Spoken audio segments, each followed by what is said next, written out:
Guyyoota gara dhumaatti addunyaa irratti cinqiin akka baay'atu ifatti macaafa qulqulluu irratti caafameera.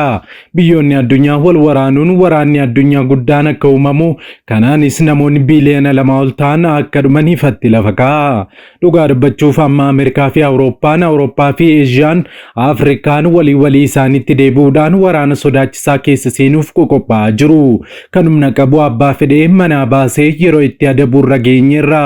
Kaanis meeshaa waraanaa isaanii waggootaaf awwaara uffatee awwaara isaa irraa haxaanii diina isaaniitti dhufa jedhanii eegan ofirraa ittiin qoolachuuf tattaafataa jiru. Keessumaa wangeela Maatiyos boqonnaa 24 yoo dubbifattan ifaan ifatti yeroon sodaachisaan sun akka ga'e argitu. Kanaanis dammaqaa kadhadhaa gara Waaqayyoottis cimaa jechaa gara qophii keenya kanaatti isin dabarsina. Abbootiin ishee Waaqayyoon sodaachuun Ameerikaa biyyi jedhamtu Waaqayyoon sodaatte akka guddattuu fi lammiilee isheef bilisummaan akka dhufu bo'aa kadhataa turanii abbootiin Ameerikaa jechuudha. Har'a garuu ijoolleen isaanii Waaqayyoon sodaachuu sana moggaatti dhiisanii sadarkaa addunyaa bulchuu Waaqayyo isaaniif kenne sanarraa wayita ga'an amala isaanii jijjiirrataniiru. Haadholii hiyyeessaa boochisanii lammiilee beelaa fi wal waraansaan gubataa jiran ittuu gaazii itti firfirsuun qabeenya uumamaa isaanii jalaa saamu. Abbaa barbaadan aangoo irraa buusanii du'a itti murteessanii abbaa barbaadan ammoo dirqamaan moosisu. Ofii isaaniis Ameerikaa Waaqayyoon sodaatti jedhamtu sana kaasanii waldoota kiristiyaanaa diiganii mootummaan fudhataa carataa itti baasuunis galma waaqeffannaa kiristiyaanotaa gabaatti baasaa gurguraas jiru. Maal kana qofaa iddoos dhoowwataa bakka isaas amantaa seexanaatiif beekamtii kennuun hamma kana namas Waaqayyoonis gaddisiisaa imimmaan abboota isaanii gatii dhabsiisaa jiru. Venezuelaan biyyoolaa Ameerikaa taatee fi qabeenya kuufama boba'aa lafa kanarra jiru keessaa baay'ina boba'aa qabduun sadarkaa tokkoffaarra jirtu pirezidantiin ishee Ameerikaadhaan booji'ameera. Pirezidantiin Ameerikaa Doonaald J. Tiraamp yeroo ammaa kana boba'aa Venezuelaa saamuuf akka karoorfatanii ifatti dubbatamaa jira. Dheengadda Ameerikaan pirezidantii Venezuelaa erga manaa buttee booddee ammas pirezidantii biyyoota biroo yaaddoo keessa galchiteetti. Ammas Venezuelaatti aanee ija Tiraamp keessa kan bu'an biyyoonni 5 argamaniiru. Isaanis kanneen Tiraamp Ameerikaan fudhachuu qabdi jedhanii hawwaa turanii fi tarkaanfiis jalqabanidha. Biyyoonni kunneen Giriinlaand, Kolombiyaa, Iraan, Meeksikoo fi Kuubaadha. Biyyoonni kunneen albuuda qabeenya uumamaa lafa keessaa qabaniin Ameerikaan akka isaan weerartuuf ija ishee keessa bu'aniiru. Garuu wanti nama dhibuu dhuguma dhimmi kun haala kanaan itti fufnaan Ameerikaan addunyaa weeraruutti jirti jechuudha. Ofii Ameerikaan sababa maaliif jara kanas weeraruu karoorfatte, Ameerikaan maaliif irratti xiyyeeffatte bal'inaan isin biraan geenya. Odeessa keenya gara biraatiin konkolaataan godaantota fe'ee imalaa ture garagaluudhaan lubbuun namoota 22 darbe. Taateen kun Itoophiyaa keessatti amma daqiiqotaan duraa kan mudate yommuu ta'u, lammiileen Itoophiyaa karaa seeraan alaa godaansarra turan fuudhee konkolaataa imalaa turedha. Konkolaataan garagare kun oduu daqiiqotaan duraa bahe kanallee eessaa fi yoom bal'inaan isin biraan geenya. Odeessa keenya gara biraatiin kirkirri lafaa kaaba Itoophiyaa naannoo Tigraay Maqaleetti dhiyootti mudateera. Kirkirri lafaa Tigraayitti uumame kun reektar iskeelii meeqa akka ta'ee fi yoom akka uumame akkasumas miidhaan qaqqabuu fi dhiisuu kanallee bal'inaan isin biraan geenya. Odeessa keenya xumuraatiin dhimmi ulaa galaana diimaa Itoophiyaan gaafataa jirtu kan isaan muddee fi garaa isaanii kan nyaata Eertiriyaa fi Sudaan marii irratti argamu. Gibxiin of duuba hiriirsanii jechuudha. Isaayyaas Afwerqii guyyaa dheengaddaa Asmaraadhaa ka'uun Sudaan seenanii jiru akkamitti Itoophiyaatti akka gufuu ta'anii fi karra cufan kanaanis mari'ataa jiru. Kanas odeeffannoo bal'aa qindeeffannee bal'inaan isin biraan geenya.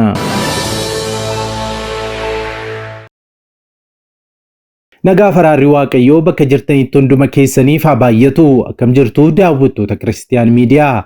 Odeessa wayitawaa yeroo kanaaf isiniif qindeeffannee isin biraan ga'uuf qabannee dhiyaanneerraa hamma xumura qophii keenyaatti nu wajjin turaan affeerraa keenya. Yeroo jalqabaaf gara chaanaalii keenyaatti kan dabalamtan subscribe gochuun mallattoo beelii sana fuulduratti isinii dhufu haala tokko tokkoon ol kan jettu irra kaa'adhaa, like share godhaa, yaada keessan saanduqa yaadaa keessatti nu qoodaa. Kana akka gootaniin qophiileen karaa miidiyaa keenya yeroo hundumaa gadhiifaman hunduma dursanii akka isin qaqqabaniif isin gargaaraa kallattiin gara qophii keenyaatti wal wajjin dabarru.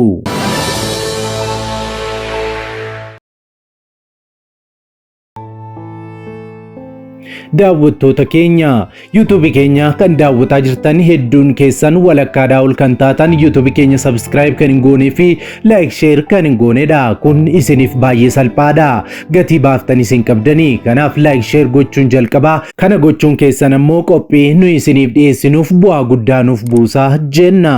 Affaar Samaraatti konkolaataan godaantota seeraan alaa fuudhee imalaa ture garagalee namoonni 22 du'an. Amajjii 6 bara 2026 akka lakkoofsa Awurooppaatti naannoo Affaar magaalaa Samaraatti balaa tiraafikaa mudateen namoonni 22 du'uu biiroon kominikeeshinii naannichaa beekse.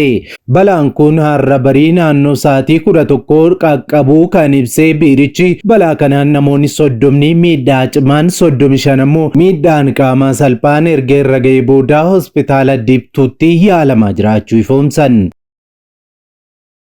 Ka'umsi balaa kanaas konkolaataan godaantotaa faddaaltotaan goyyomfamanii biyya ba'uuf ittiin imalaa turan magaalaa Samaraa keessatti marfata irratti garagaluu hordofee akka ta'es obbo Muhammad Ali Bi'idoo hoogganaan biiroo kominikeeshinii naannoo Affaar ibsaniiru. Obbo Muhammad ammattis balaa kanaan lubbuun namoota 22 darbuu kan mirkaneessan yoo ta'u miidhaa cimaan namoota hedduurraa qaqqabuurraa kan ka'e ammas lakkoofsi namoota du'anii dabaluu mala jechuudhaan akeekkachiisaniiru. Mootummaan naannoo Affaar namoota balaa kanaan du'aniif gadda itti dhagahame erga ibseen booda dargaggoonni mooksaan biyyaa baafamuuf saaxilamuu irraa akka of qusatanis dhaameera. Maatii gaddi mudateef jajjabina guddaa hawwina. Odeessa keenyatti aanutti yeroo darbinu Tigraayitti kirkirri lafaa mudate. Kirkirri lafaa Reekter iskeelii 4.5 qabu Tigraay fi Affaaritti mudateera. Kirkirri lafaa Reekter iskeelii 4.5 ta'ee dilbata dheengaddaa galgala naannoo sa'aatii 11 daqiiqaa 5tti naannoo kaaba Itoophiyaa keessatti dhaga'amuu jiraattonni Tigraay akkasumas kutaalee ollaa Affaar dubbataniiru. Akka oduu gabaasaan Addis Istaandaard Maqalee jiru ibsetti kirkirri lafaa kun Maqalee qofaa osoo hin taane magaalota Tigraay kanneen akka Addigiraat, Aksuum, Shiree, Maayicaw, Wuqroo fi Addii Gudem dhaga'amuus Adawaa dabalatee guutuu Tigraay keessatti bal'inaan dhaga'ameera. Akkasumas kutaalee hedduu naannoo Affaar keessatti ciminaan akka dhaga'ame jiraattonni ibsaniiru. Dhaabbanni qorannoo kirkira lafaa hordofu Volkaanoo Diskaveriin akka beeksetti kirkirichi Reekter iskeelii 4.5 ta'uu galmeessu ibseera.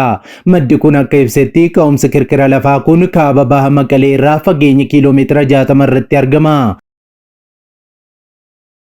Hanga gabaasni kun qindaa'etti miidhaan lubbuu namoota yookaan miidhaan qaamaa irra qaqqabee akka hin jirree fi raafamni lafaa kun naannolee hedduu keessatti sodaa fi jeequmsa yeroo gabaabaa uumuu isaa maddi keenya gamasii gabaaseera jechuun Addis Istaandaard gabaaseera. Kaaba Itoophiyaa keessatti waggoottan darban keessaa sochiin kirkira lafaa deddeebi'ee mul'achaa jiraachuun kan yaadatamudha. Ji'oota bajjii bara darbee keessas kirkirri lafaa cimaan wal duraa duubaan Tigraay fi Affaar rukutee akka turee fi namoonni 43 ol gargaarsa namummaa akka barbaadan daayirektoreetiin waliigalaa eegumsa siivilii fi hojii gargaarsa namummaa Koomishinii Awurooppaa ibsee turuun isaa ni yaadatama. Odeessa keenyatti aanutti yeroo darbinu Isaayyaas Afwerqii dhimma Galaana Diimaa mari'achuuf Sudaan jiru. Pireezidantiin Eertiriyaa Isaayyaas Afwerqii Jibriil Ibraahim ministeera maallaqaa Sudaanii fi Kaalid Aleysiir ministeera infoormeeshinii Sudaan waliin dhimmoota tasgabbii Galaana Diimaa fi nageenya naannoo irratti marii gaggeessan jedhameera. Walga'iin kun baadiyyaa bulchiinsa Addii Haaloo keessatti kan gaggeeffame yoo ta'u Isaayyaas gaggeessitoota kanaa waliin dhimmoota tumsaa faayidaa waloo irratti waliin hojjechuu fi tasgabbii gaanfa Afrikaa irratti marii taasisuu tajaajilli oduu Sudaan gabaaseera. Walga'ii kana irratti dabalataan walitti dhufeenya lameen isaanii seektoroota kaan irratti bifa ittiin waliin hojjechuu danda'an irratti marii taasisaniiru. Wayita Itoophiyaan ulaa galaanaa barbaadaa jirtu kanatti pireezidantiin Eertiriyaa Isaayyaas Afwerqii daawwannaa isaanii dhiyeenya kana Saawudii fi Masriitti taasisaniin biyyoota Galaana Diimaa cinaatti argaman waliin walitti dhufeenya cimsataa akka jiranis gabaasi kun eereera. Isaayyaas Eertiriyaan ammas walitti dhufeenya Sudaan waliin qabdu jabeeffachuu feeti jedhee tattaaffii Sudaan rakkoo nagaa ishee furuun tasgabbii ofii isheef dhamaa jirtu ni deeggarti jechuu Sudaan Tribune gabaasee jira. Itoophiyaan gama isheetiin Sudaaniif xalayaa barreessiteen tarii Itoophiyaa fi Eertiriyaa gidduutti wal waraansi yoo dhalate Sudaan wal waraansa kana gidduu akka hin seenne akeekkachiisuun isaa ni yaadatama. Odeessa keenya xumuraatti yeroo darbinu Venezuelaatti aanee biyya Ameerikaadhaan carraan weeraramuu ishee qaqqabaa jiru biyyoonni shan tarree galanii dhiyaatan. Tiraamp erga halkan tokkotti haala hin eegamneen pireezidantii Venezuelaa fi haadha warraa isaanii mana jireenyaa isaanii Karaakaas eegumsa guddaa qabu keessaa to'annaa jala oolchuun dhagahame biyyoonni kaanillee of birrataa jiru. Tiraamp tarkaanfii kana duula waadaa olaantummaa Ameerikaa heemisfeeraa dhiyaa keessatti mirkaneessuu kan bara 1823 Dooktarinii Moonroo jedhamu wajjin wal fakkeessuun Dooktarinii Doonroo jechuun maqaa itti moggaasanii. Guyyoota darban keessa biyyoota biroo Tiraamp ija Waashingten keessa akka jiran akeekkachiisa kenneef keessaa tokko Giriinlaandidha. Giriinlaandii Ameerikaan duraanuu weeraruu barbaaddi. Ameerikaan duraanuu buufata waraanaa Giriinlaand keessaas qabdi. Garuu Tiraamp odola kana guutuutti fudhachuu kajeelaniiru. Sababni nageenya biyyaalessaatiif Giriinlaand nu barbaachisa jechuudhaanis dubbatu. Naannoon kun bakka dooniiwwan Raashiyaa fi Chaayinaa marsanii jiran jechuun gaazexeessitootatti himan Tiraamp. Odolli kun odola guddittii Arkiitik qaama mootummaa Deenmaark yoo taatu kaaba bahaa Ameerikaa irraa gara maayilii 2000 fagaattee argamti. Albuuda qaalii bakka hundatti hin argamne kan bilbila ismaartii fi konkolaattota elektirikii fi meeshaalee waraanaa irraa hojjechuuf barbaachisaniin kan badhaate Giriinlaand. Yeroo ammaa kana Chaayinaan albuuda baay'ee hin argamne kana oomishuun Ameerikaa haalaan caalaa jirti. Giriinlaand kaaba Atlaantik keessatti ejjennoo tarsiimoo murteessaa kan qabdudha. Waggoottan dhufan keessatti cabbiiwwan poolaarii yeroo baqan karaaleen doonii haaraan akka uumaman ni eegama. Muummichi ministeeraa Giriinlaand Jeensi Frederiik Neelsen yaada Ameerikaan odola kana to'achuu ishee abjuu jechuudhaan Tiraampiif deebisanii.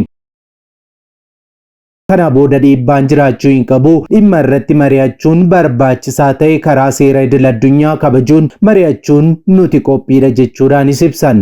Itti aansitee biyyi ija Tiraamp keessa buute ammoo Kolombiyaadha. Kolombiyaan biyya ollaa Venezuelaati. Hojiin Venezuelaa keessatti raawwatame sa'aatii muraasaan booda Tiraamp pireezidantiin Kolombiyaa Gustavo Petro irratti akka xiyyeeffatan akeekkachiisaniiru. Kolombiyaan gara dhiyaa Venezuelaatti kan argamtu yoo taatu kuufama boba'aa guddaas qabdi. Albuudota akka warqee, meetii, imeraald, pilaatiiniyemii fi dhagaa cilee oomishuun adda dureedha.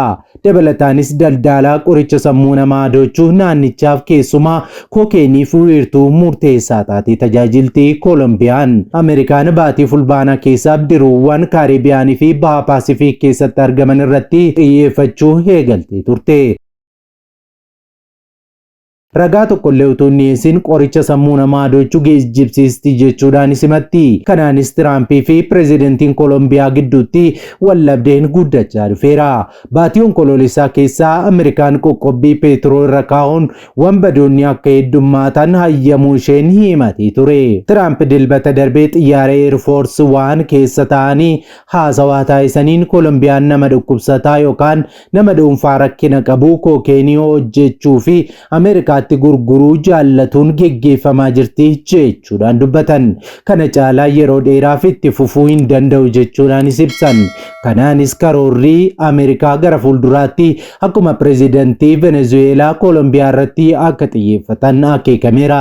Kanaanis Doonaald J. Tiraamp Ameerikaan Kolombiyaa irratti duulanii geggeessitii jedhamee wayita gaafatametti sun gaarii natti fakkaata jechuudhaanis akeekaniiru deebis kennaniiru. Ameerikaan Kolombiyaa irratti xiyyeeffattee opereeshinii raawwachuu fi dhiisuu ishee gaafatamanii Tiraamp sun gaarii natti fakkaatee dhaga'ama jechuun deebisan. Seenaa keessatti Kolombiyaan waraana Waashingten qoricha sammuu namaa adoochuu irratti taasiftu keessatti michuu dhiyoo kan turte yoo ta'u waggaatti gargaarsa waraanaa $1 miiliyoona 100 lakkaa'amus taasiftiifi. Itti aansitee biyyi ija Tiraamp keessa seente ammoo Iraanidha. Yeroo ammaa kana Iraan mormiin farra mootummaa bal'aan kan mudachaa jiru yoo ta'u Tiraamp halkan tokkotti aangaa'onni achi jiran mormitoonni hedduun yoo ajjeefaman bu'aa hamaa akka isaan mudatu akeekkachiisa. akeekkachiisaniiru. Haala jiruun baay'eetti dhiyeenyaan hordofaa jirra. Akkuma kanaan dura namoota ajjeesuu yoo jalqaban Ameerikaa irraa deebii guddaan akka isaan mudatu nan amana jechuudhaanis gaazexeessitootaaf kennan Tiraamp. Iraan teeknikaan ulaagaalee doktiriinii doonree ka'een alatti jirti kan jedhan Tiraamp ta'us kanaan dura mootummaan Iraan bara darbee dhaabbilee niwukilaaraa ishee irratti xiyyeeffachuun tarkaanfii dabalataa akka fudhatu akeekkachiisaniiru.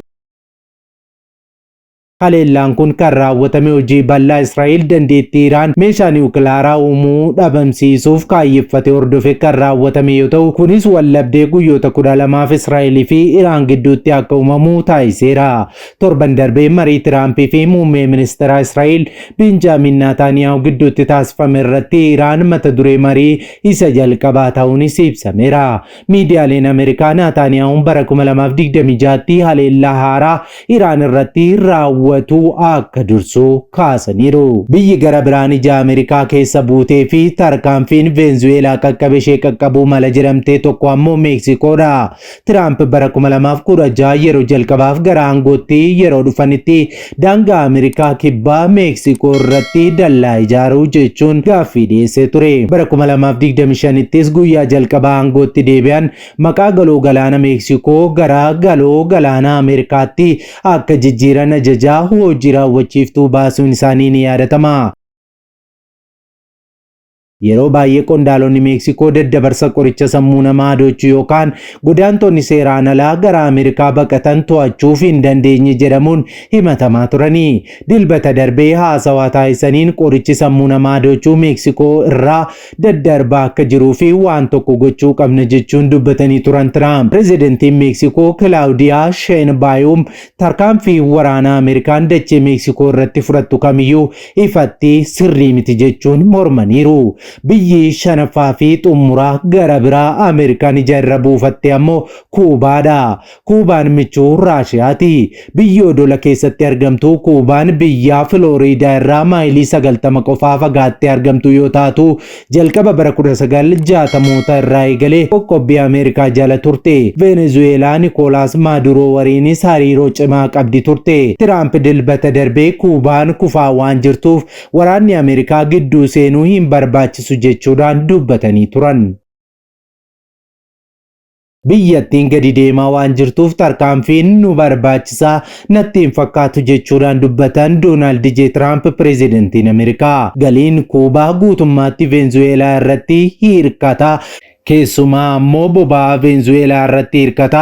Kana booda garuu Kuubaan galii hin qabdu jedhanis turan. Venezuelaa erga weeraranii booda ammoo boba'aa Venezuelaa Ameerikaan akka dhuunfattus yaadaniiru Tiraamp. Venezuelaan boba'aa Kuubaa keessaa tilmaamaan parsantii 30 dhiyeessiti. Kunis to'atamuu Maaduroon booda dhiyeessiin boba'aa kufee Kuubaas rakkoof saaxilaa jedhamaa jira. Haala kanaan itti fufteennaan Ameerikaan guutummaan guutuutti weerara addunyaa irratti jalqabde irratti rakkoon akka ishee mudatu ifatti ni mul'ata. Kunis waraana addunyaa sadaffaa kaasuu danda'a. Waaqayyo addunyaa keenyaaf nagaa irraa hafaaf tasgabbii nuuf haa buusu.